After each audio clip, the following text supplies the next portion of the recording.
Olá, muito bom dia para você.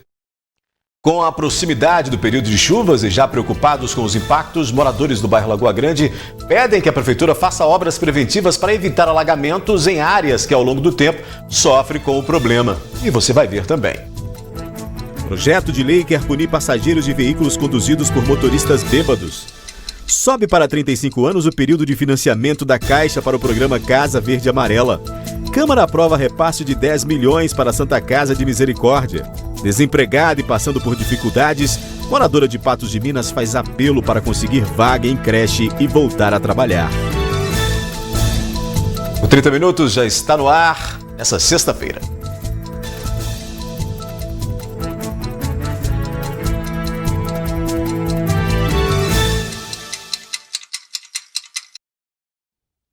O time de basquete sobre rodas do Unipan embarca rumo à capital mineira para disputar mais uma etapa do Campeonato Mineiro da modalidade. Atual campeão mineiro de basquete sobre rodas, o time APP Unipan DB embarca para Belo Horizonte em busca de defender o título obtido em 2019 e que não é disputado desde então por conta da pandemia do novo coronavírus. A gente está bastante ansioso, né? E a gente veio agora do Campeonato Brasileiro, da segunda divisão, conseguindo acesso para a primeira divisão em 2023, a única equipe no estado de Minas Gerais e representando a nossa cidade. Mal descansou, porque agora a gente já está partindo para o Campeonato Mineiro, que vai ser em Belo Horizonte. A equipe mista, composta por 12 jogadores e comandada pelo técnico Matheus Batista, irá brigar por uma vaga nas semifinais, que acontecerá no mês de novembro, no município de Uberaba. Nessa fase agora a gente joga com 5 equipes, começando já nessa sexta-feira os jogos. Um jogo na sexta-feira, 2 jogos no sábado e 2 jogos no domingo. E conseguindo o resultado e ganhando todos esses jogos, a gente já classifica para as semifinais do campeonato, que vai ser em novembro. Às 17 horas do dia 2, a equipe enfrenta o time de Uberaba. No dia 3, ele joga contra Contagem e Ipatinga. E no dia 4, contra Belo Horizonte e Araguari. O APP Unipan DB também está se destacando no cenário nacional do esporte. A gente foi para o Campeonato Brasileiro em 2018, ficamos em segundo lugar, subimos para a primeira divisão em 2019 e em 2019 a gente desceu para a segunda divisão. Esse ano a gente foi novamente em busca do acesso para a primeira divisão, que é a elite do basquetebol em cadeira de rodas, no alto rendimento. Conseguimos o acesso e em 2023 a gente vai ser essa única equipe do estado de Minas Gerais representando a cidade no Campeonato Brasileiro, que é a elite do basquete, a primeira divisão.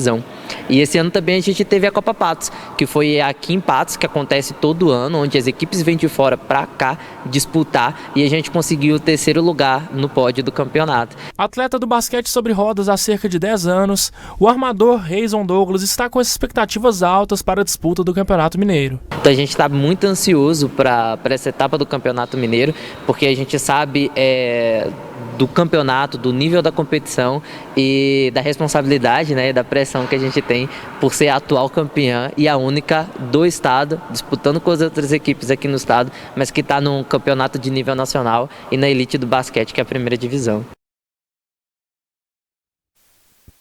Daqui a pouco aqui no 30 Minutos, o projeto de lei quer punir passageiros de veículos conduzidos por motoristas bêbados.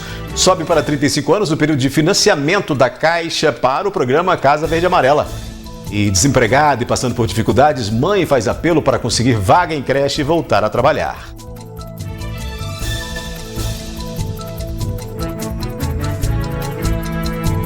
O boletim epidemiológico da dengue, publicado pela Secretaria Municipal de Saúde nesta quinta-feira, mostra que desde o início do ano já foram confirmados em Patos de Minas 3.258 casos da doença.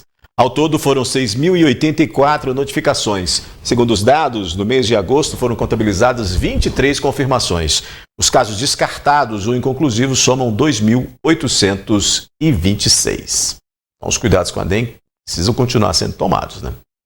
Vamos a um giro de notícias para você começar o dia muito bem informado. Passageiros de veículo conduzido por motorista bêbado também poderão ser punidos. É o que prevê um projeto de lei em tramitação na Câmara dos Deputados. O texto altera o Código de Trânsito Brasileiro para os ocupantes que incentivarem ou deixarem de impedir a condução de veículo por motorista bêbado ou sob efeito de drogas. O projeto de lei quer que seja aplicada aos passageiros a mesma punição do condutor. Pessoas físicas, micro e pequenas empresas podem pedir a renegociação especial de dívidas de pequeno valor com a Receita Federal. Segundo a Receita, os 2 editais envolvem a renegociação de até 1,8 bilhão de débitos de pequeno valor por cerca de 100 mil contribuintes e de 10 bilhões de reais em créditos tributários irrecuperáveis devidos por cerca de 2,5 mil contribuintes. Os prazos para financiamentos imobiliários da Caixa Econômica Federal sofrem alterações a partir deste mês de setembro. Desde ontem, mutuários do programa Casa Verde e Amarela podem fazer o pagamento em até 35 anos. Antes, o limite era de 30 anos. Com um prazo maior, será possível para famílias com renda de até R$ 8.000 diluir o valor das parcelas do imóvel ao longo do tempo, gerando uma redução de 5% a 7,5% no valor da prestação. Agora a gente mostra a situação complicada de uma mãe que vem passando por dificuldades financeiras e que faz apelo em busca de doações e vaga para a filha em creche para conseguir trabalhar. Maria Badia trabalha como babá e diarista, mas como não conseguiu uma vaga para a filha no CMEI do bairro Alto Limoeiro, precisa levar a criança de 2 anos para o trabalho, o que provoca transtornos, já que ela sofre com hiperatividade. Preciso dar vaga para mim estar pondo ela, para mim estar trabalhando, porque eu preciso de trabalhar, eu estou com umas contas atrasadas, já fui no CMEI, já fui no Conselho Tutelar, já fui na CEMED, e a diretora do CMEI falou que como ela tem um quadro de hiperatividade, eu preciso de um laudo, só que eu já fui no posto, a médica já me deu o papel, já fez um encaminhamento pro neuro, só que eu não consigo essa vaga e eu não consigo pagar o médico particular e eu tô precisando da vaga muito, porque eu tô indo trabalhar, levar ela comigo pro serviço, ela tá me atrapalhando no serviço e a minha outra está lá e eu preciso da vaga com urgência. Ela conta que não consegue vaga para a filha na creche, pois ainda não há um diagnóstico preciso do problema de saúde da mesma. Eu deixo de comprar o de comer para comprar remédio, igual às vezes eu deixo de comprar remédio para comprar o alimento para elas. Eu tive que vender móveis de casa para comprar remédio, comprar alimento. Igual ela é muito agitada, muito nervosa. Então ela precisa, igual a médica falou que ela precisa de interagir um pouco, porque ela só fica aqui comigo. Ela mora sozinha com 2 filhas e está passando dificuldades financeiras. E, inclusive chegou a vender a própria cama para arcar com despesas. Além disso, ela está sem energia elétrica e com a geladeira e os armários praticamente vazios. Eu não recebo Bolsa Família, não recebo auxílio emergencial, não estou recebendo esse Auxílio Brasil. Eu estou com a minha energia cortada, estou com a minha água para cortar. Tudo que, tipo assim, que depende do dinheiro, eu tá tudo atrasado. E os outros acham que não é eu que quero pagar. Então eu acho muito triste, sabe? Muitas pessoas julgam a gente, mas, tipo assim, julgam a gente pela aparência, mas não sabe o que a gente está passando dentro de casa, o que a gente, sabe assim, sente dentro do coração, sabe? Interessados em colaborar com Maria Badia podem procurá-la na rua Moacir Quintino de Faria, número 222, no bairro Alto da Serra. Doações bancárias podem ser realizadas para a agência da Caixa Econômica Federal de número 0142, cuja conta poupança é 000-795-1005-08-9. Igual eu preciso de cesta básica, preciso de produto de limpeza, produto de higiene, produto, sabe assim, de tudo. Sabe quando você tem assim, igual eu saio com ela é muito nervosa pelo quadro dela, ansiedade, o nervoso, ela gosta de comer de 3 em 3 horas, às vezes não tem. Quando tem, eu tenho que ficar regrando, igual eu vou com ela às vezes nos mercados, na UPA, em algum lugar, ela não sabe esperar, ela não quieta, e os outros ficam olhando pra gente com cara ruim. Olha, já tem a previsão do tempo para Patos de Minas e municípios vizinhos. Você vai ver que moradores do bairro Lagoa Grande pedem que a prefeitura faça obras preventivas para evitar alagamentos no período chuvoso.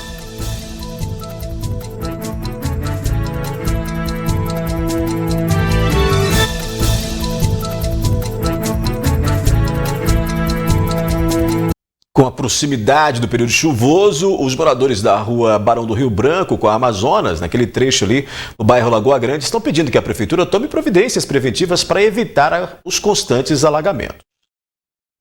A rua Barão do Rio Branco é muito conhecida entre os patenses. Fica ao lado da Lagoa Grande e liga o bairro Cristo Redentor até o bairro Sobradinho.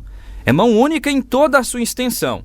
Por ela existem casas, comércios, é rota do transporte público e uma importante via que ajuda a desafogar o trânsito da rua Major Gotti. Mas a situação da Barão do Rio Branco, principalmente próximo à Lagoa Grande e ao cruzamento com a Rua Amazonas, está gerando muitas reclamações. O local é ponto de alagamentos constantes e moradores pedem que a prefeitura faça obras de intervenção no local para evitar futuros prejuízos. A gente fica preocupado com essa enchente que tem aqui nessa Barão do Rio Branco, que todo ano é o mesmo trabalho, todo ano a mesma coisa. A água entra aí nos comércios, entra na loja da Multipesca, entra na garagem da minha mãe e sai lá no fundo. E todos os prefeitos que entram, que falam que arruma e não arruma nada. Todos que entrou, todos falam que vai resolver, não resolve. É o mesmo caso todo ano. A gente passa rapando a água aí, joga. Essa água tem caatinga de óleo, caatinga de trem de poço, é lixo que vem lá de cima, sabe? E vai parando aí, ó. É uma água fedorenta. Esse negócio aqui, isso aqui foi trem mal feito, ó. Esses prefeitos que todos que entram e falam que resolve, não resolve nada. Isso aqui tinha que ter um engenheiro aqui só para olhar a obra. Fez esse negócio mal feito aqui, ó, há muitos anos. Este morador, que reside próximo aos pontos de alagamentos há mais de 40 anos, cobra que sejam feitas intervenções que funcionem e que as promessas saiam do papel.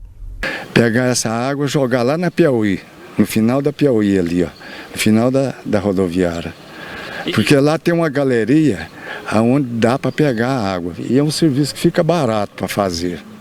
Nós entramos em contato com a Prefeitura de Patos de Minas, que por meio de nota afirmou que os alagamentos que ocorrem na região das ruas Barão do Rio Branco com Amazonas requer uma obra de grande porte, a qual envolve construir uma outra rede de drenagem e refazer uma das já existentes, para melhorar o escoamento. Equipes das Secretarias de Obras Públicas e de Planejamento já avaliaram o local e elaboraram um projeto para intervenção. Contudo, ainda não há recursos viabilizados para essa obra. O alagamento ocorre somente com chuvas muito volumosas, mas não chega a invadir as residências. As redes hoje existentes conseguem drenar a água, embora mais lentamente, e o represamento não se prolonga por muito tempo. Assim como outras obras de drenagem necessárias na cidade, o município busca meios de viabilizar as verbas para executá-las. A frente fria que provocou declínio nas temperaturas deve perder força no fim de semana. Vamos conferir os detalhes aí na previsão do tempo. Previsão do tempo.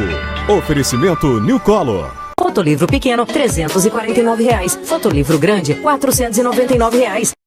Sexta-feira com poucas nuvens e névoa seca no Alto Paranaíba e Noroeste Mineiro. A umidade relativa do ar segue em baixa e deve ficar em 25%. Em Patos de Minas, máxima prevista de 28 graus. Para o sábado, mínima de 14 e máxima de 31. Em Guimarães, a máxima chega aos 30 graus. Em Carmo do Paranaíba, mínima de 13 e máxima de 30 graus no sábado. Em Tiros, a temperatura varia entre 14 e 31 graus. E em Lagamar, mínima prevista de 16 e máxima de 32 graus.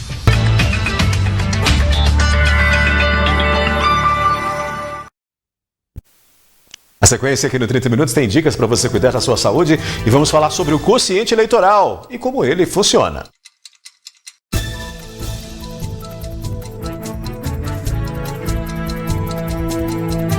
As próximas eleições vão definir o nosso parlamento pelos próximos 4 anos. Deputados estaduais, distritais e federais serão eleitos segundo o quociente eleitoral. Mas você sabe o que é isso? Confira aí.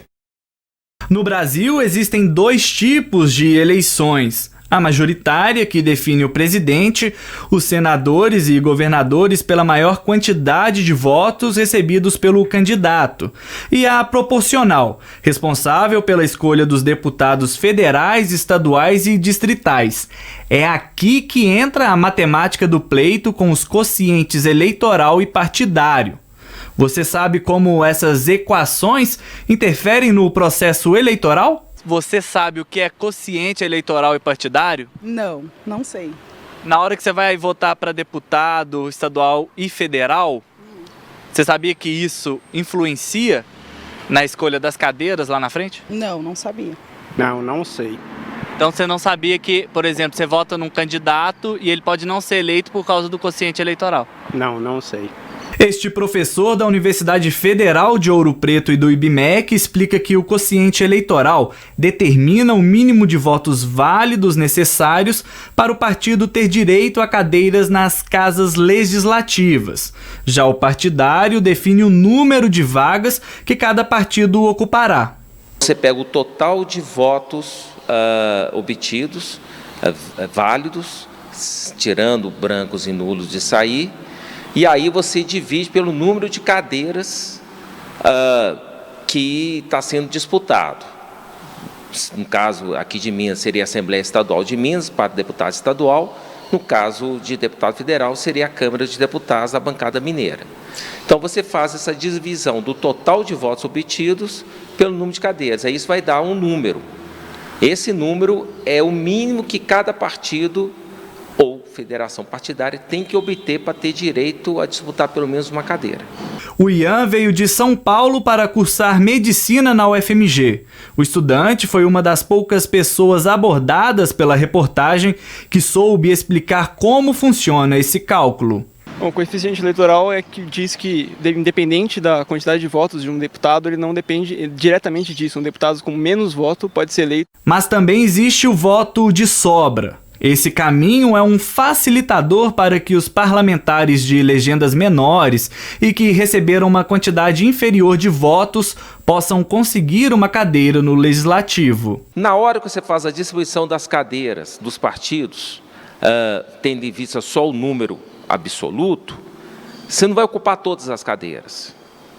Vão sobrar algumas cadeiras. Essas cadeiras que sobram vão ser redistribuídas conforme a chamada regra da sobra eleitoral. Essa sobra eleitoral, para que o partido, o candidato, o partido tenha direito a essa sobra, ele tem que ter obtido pelo menos 80% do quociente eleitoral. Minas Gerais é o segundo maior colégio eleitoral do Brasil, com mais de 16 milhões de eleitores aptos a votarem. Fica atrás apenas do estado de São Paulo. No pleito deste ano, os mineiros vão eleger 53 deputados federais e 77 estaduais. Desses, 66 buscam a reeleição. Os votos brancos e nulos não entram na equação da eleição proporcional. A eleição proporcional foi feita para dar chance para minorias qualificadas terem acesso às cadeiras do parlamento. Então, uma eleição proporcional é favorável, por definição, à participação de minorias qualificadas em lei. Essa qualificação diz respeito ao partido ou candidato ter recebido um número mínimo considerado válido de votos para poder disputar uma ou mais cadeiras em disputa.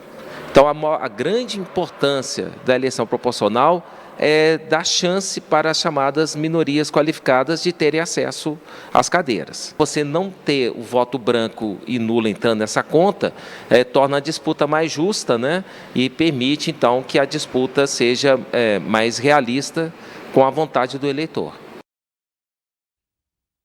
Uma temática difícil essa aí para o eleitor, hein? O 30 Minutos fica por aqui, volta segunda, às 10h50 da manhã. Eu te encontro logo mais às 19 horas. Te deixo com ele, Gui Boaventura, que chega nessa tarde de sexta-feira para comandar toda essa festa. Tudo bem, Gui? Tudo bem. Por que você não volta amanhã, rapaz? Amanhã eu que até queria voltar, mas disseram que não vai ter o 30 amanhã, então. Só segunda. O que é? Amanhã ainda? Amanhã é sexta, hein? Amanhã é quinta, amanhã é sábado. Oh. Sexta é hoje. Ainda é amanhã, aí André tá falando. Eu sempre, porque você falou boa tarde. Né? O costume. A tarde se avizinha. Tem que. A tarde se avizinha e eu quero que você tenha uma tarde agradável. Minha mãe dizia que o costume do cachimbo é que entorta a boca do camarada. Isso é verdade. Então, costumei. Mas e aí, o que você tem? E aí, essa matemática aí do quociente eleitoral, isso aí é complicado, né? eu acho que devia ser uma disputa direta, né? Porque, de qualquer maneira, tem uma certa injustiça aí. Tem gente que tem muito voto e não consegue se eleger. É a vontade do eleitor e que não é representada ali, porque tem essa quebra porque a cadeira, ela é conquistada na eleição proporcional, ela é conquistada pelo partido, certo? A cadeira. são tantos votos, por exemplo, aqui em Patos, para se conseguir uma cadeira na Câmara Municipal, deve ter em torno aí de 5, 6 mil votos, né? Então, o partido ou a coligação que conseguir os 5 ou 6 mil votos, vamos colocar 5 mil votos aqui só pro forma, ele consegue uma cadeira. Dentre aqueles que estão eleitos, foram votados ali pelo partido, o mais votado tem direito àquela cadeira. E aí vai pela proporcionalidade, né? As outras cadeiras vão ser conseguindo, né? E aí eu vou só dar um exemplo aqui. Às vezes, a segunda cadeira daquele partido é conseguida por alguém que teve 500 votos. Certo? Supera alguém que teve aí 2 mil votos. Aí um que teve num partido isolado aí, 4.900 votos.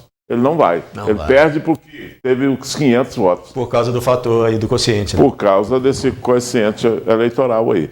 Então, você fala assim, mas se colocar também a eleição direta, você desvaloriza os partidos, e o partido na eleição proporcional é que tem direito, porque ele tem pouco direito na eleição majoritária, né? Uhum. Então é complicado. Isso aí é muito relativo. Então, passa a ter direito, a cadeira passa a ser do próprio vereador, do próprio deputado estadual, do próprio deputado federal. Falar em eleição, falar em política, em eleições, hoje dia 2, portanto, 30 dias teremos eleições, né, Gui? Hoje, né, rapaz? Hoje é 2, hein? Daqui 30 dias temos eleições aí para presidente, senador, governador e tal. Eleição extremamente importante para o Brasil. E no momento aí que está... Eu estava falando ali há poucos instantes, estou ficando preocupado com isso, viu? O clima está ficando um clima ruim, né, rapaz? Uma discussão parecendo briga de futebol. Um troço que não dá para entender. O povo está andando sem paciência, sabe? Se o fulano é bonito, o outro fala, não, eu não acho ele tão bonito, aí o couro come, sabe? Tá um negócio complicado isso aí. Briga até entre familiares. O povo né? precisa tirar essa paixão aí do coisa, e, sabe? Dessa discussão, assenta a poeira, não tem paixão, sabe? Precisa ter razão numa hora dessa. A eleição a gente precisa ter razão, não pode ter paixão envolvida nisso aí, sabe? Porque é o seguinte, viu, Odair? Eu falo sempre isso. Você briga, faz, acontece, e descombina, e te faz inimigo, faz inimizade, faz isso. Qualquer um que amanhecer eleito no dia 3 de setembro, com qualquer um que for eleito para presidente, deputado, governador, você vai ter que levantar cedo e ir para o seu labor, ir para o seu trabalho. Você vai ter que fazer o seu ganha-pão, não adianta. E muitas vezes conviver com quem você brigou. Né? Exatamente. Sem sabe? Então, necessidade. Isso é um negócio assim que, sabe, é só uma eleição, gente. Mas vai mudar o rumo. Exatamente, então tem que fazer com a razão. Não pode fazer com a paixão, né? Essa paixão desenfreada por partido político, por candidato. Isso, você vai lá na urna, deposita a sua consciência lá, pega todas essas informações que você tem, vai lá na urna, deposita a sua consciência lá e estamos conversados. Pronto. Né? Porque não dá para ficar essa briga, sabe, essa coisa aí de sabe, muito hormônio nessa eleição. O meu é melhor, o seu é pior, o seu fez isso errado, o meu fez... É um problema. E isso que, quando vai chegando, você falou bem, afunilando esse período agora, vai só piorando, né? Vai só piorando. Vai só se acirrando. Vai só acirrando coisas. Tem muita gente aí falando a respeito do 7 de setembro. Tomara que o 7 de setembro passe, sabe, bacana, porque é uma data de todo brasileiro, seja ele de que partido for, seja ele de que candidato for, sabe? Essa data é uma data do Brasil, para o Brasil comemorar. E a gente tem que comemorar com parcimônia, tem que comemorar sem... Com festa, né? Com festa, sabe? Não adianta botar paixão política numa data dessa. Tá certo. Ótimo programa para você, ótima sexta-feira, bom fim de semana. Opa, deixa comigo. Um abraço, até lá.